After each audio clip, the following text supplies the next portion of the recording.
you're on stage with your former bandmates, the guys that kicked you out. Mm-hmm. Was there a chip on your shoulder?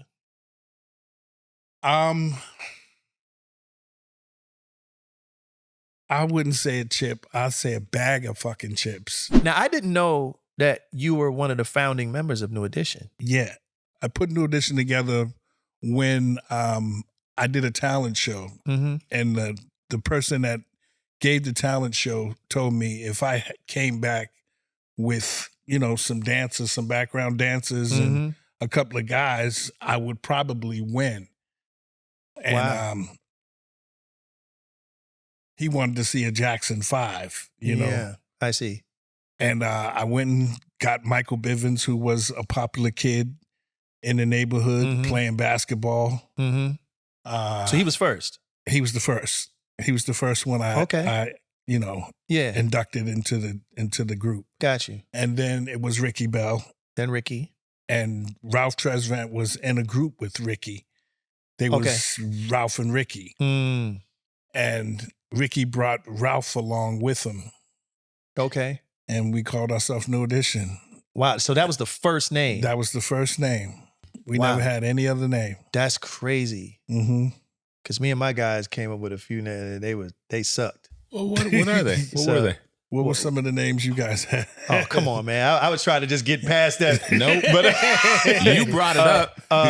Our first name, because there was always like a thing in Philly groups where you had to have like a pizzazz type of right, so ours was Unique Attraction. Yeah, okay. I know, right? Yeah, everybody went, That was awful. it was awful. It was Unique awful. Attraction. Unique Attraction. And that stuck for maybe a month. And that's when it was around 88, 89. It's when me and Nate were on the phone. We were talking, and the song Boys to Men came on the radio while we were talking. And I said, that should be our name. I said, it just sounds conceptual. And I was like, I don't know what it means. I was like, but it just sounds like something. Yeah. And Nate hated it. I don't like it. I don't like it. I was like, I said, I tell you what, Nate. Yeah. So I was like, let's just keep it. And if something else comes along, cool. Right. But I like the name. We should name ourselves Boys to Men. And it just stuck. And obviously, we changed the S to the perfect. Z. And it was perfect. The Roman numeral. Yeah, all that. It's a perfect name. Yeah. Okay. So Mike was first. Ricky, Ralph.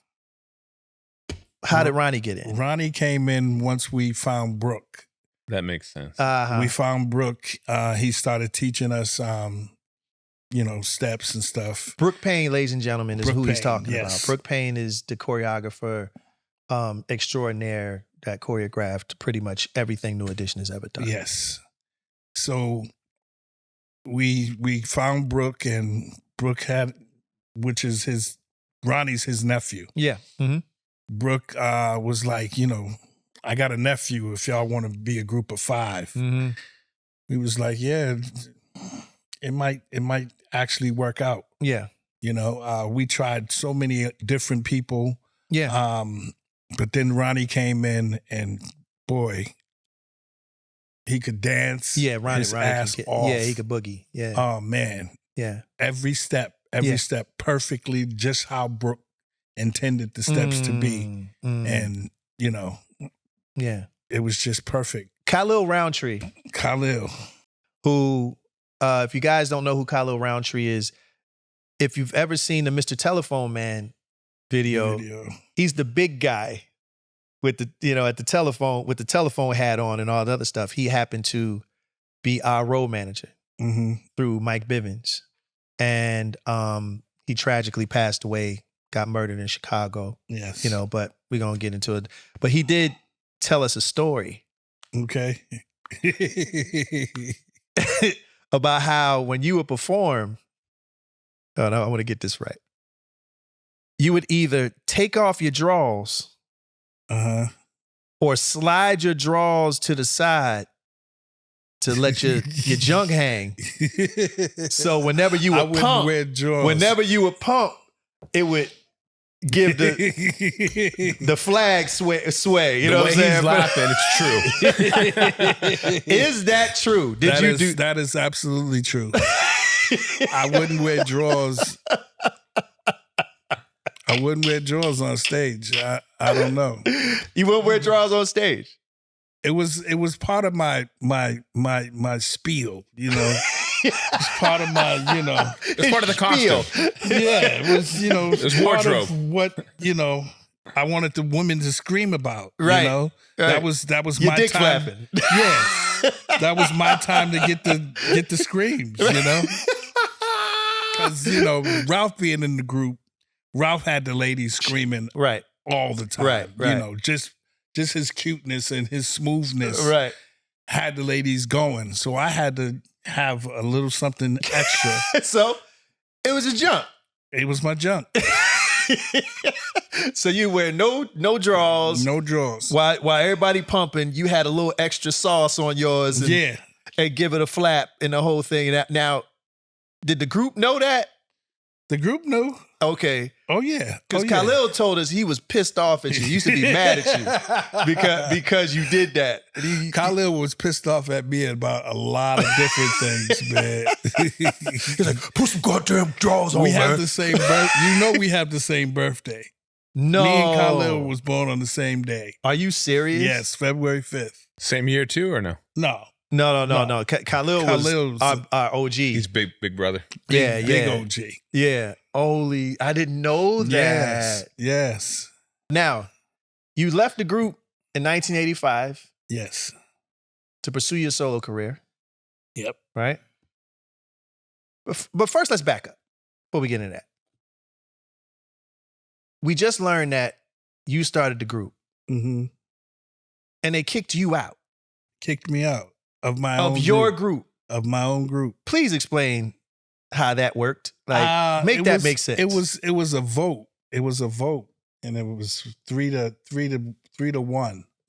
Ralph didn't vote. Oh, why didn't Ralph vote? Ralph said I can't kick him out of his own I out see. of the group. The other three, So it's Bell Voted Biv me DeVoe. Bell Biv DeVoe kicked me out. Basically. And then proceeded to start their own group. Right. Proceeded to start Their own group. And Bell Biv DeVoe kicked you out of your group. Out of my group. Ain't that a bitch? And then didn't want to be in it either. And then right then what? Okay. When they was background dancers. right. You know? Right. And they kicked you out of your Right. group. One of the lead vocalists. Boy, you can't make this thing up, man. Like, Can't make that shit up. Yeah, at all. yeah. All right. So Bell Biv DeVoe kicked Bobby Brown out the group. And we're going to put it that way. And in 85, you pursued your solo career. Mhm. King of Stage in 86. King of Stage. All right. So Don't Be Cruel comes out. Yep. First single.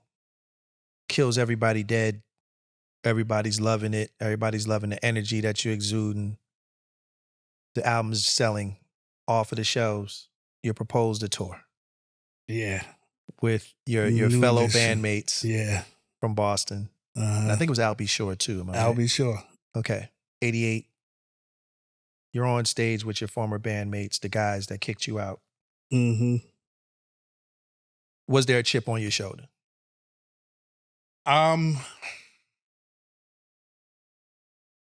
I wouldn't say a chip. I'd say a bag of fucking chips. I had it out for 'em. I really had it out to, to try to tear the crowd up before they got on stage. Yeah. To do everything that I knew that they would do on stage. Mm-hmm. I tried to steal the crowd before they could get to it. Yeah. And that's what I did. Yeah, you did that. I had to. Yeah. Not only did you do the things that they would do, you did the things that they wouldn't do. Right. That was the plus. Yeah. That was Yeah. the plus. That was the freedom that you were talking about. Oh yeah. Oh yeah. There's nobody that knows the playbook better in New Edition than you. So it was almost like you did them a disservice thinking that, oh, he's going to open up for us. It's the Heartbreak Tour. But what it was a heartbreak. It was a heartbreak. It damn sure was a heartbreak. I refer to a clip of a show you did in Philly. Mm-hmm. I mean, it's circulated on YouTube that I used to watch even before YouTube existed because it used to circulate. Charlie Mack used to have the tape and he gave me a tape of this. I used to watch it. Man, I tell you, like, there was really no comparison. Like, because of the energy. Picture a young man with a bowler hat and a briefcase and an unlit cigar with some hammer pants on. That's what they called him. Yeah, you walk out on stage with 2 dancers giving it,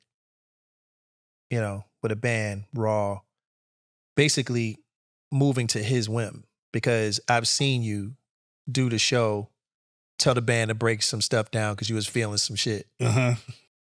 Tell them to come back up. Like, I know all of it was kind of like not planned.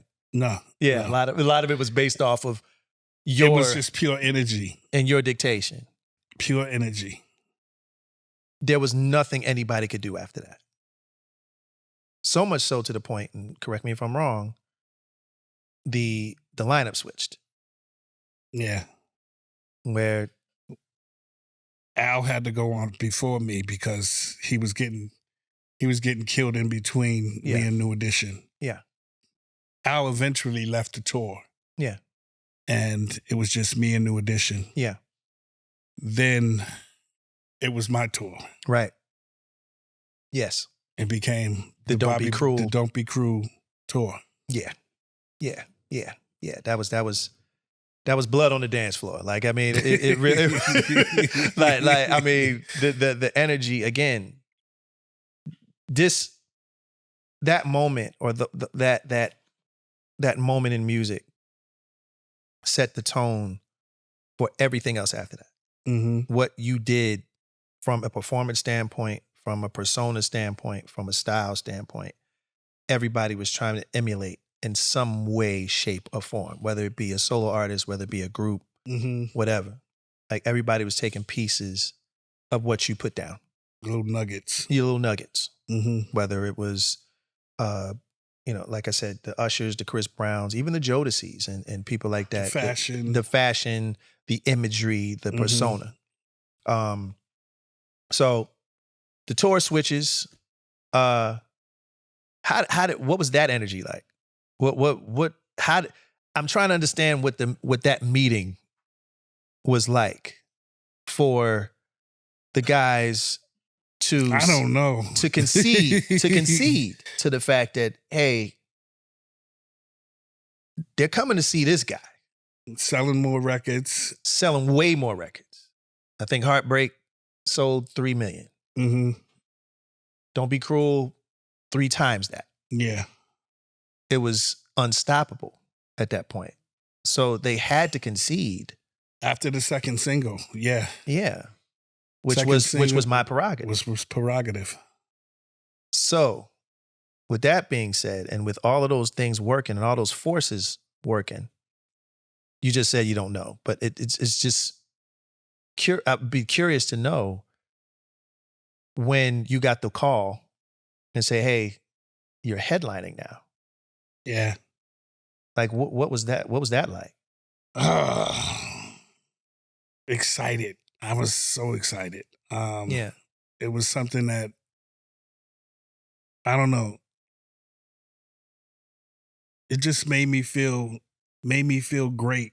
Mm-hmm. Made me feel like you did it. Yeah, like, see, I told y'all. Yeah. You can drop the bag of chips. Yeah. Drop them. Yeah, yeah. Left them on the stage. You left them right there on the stage. Hey, y'all, and that was On That Note. Hope you guys enjoyed it, and if you did, here's a couple more videos for you to check out. Do not forget to like, comment, and subscribe.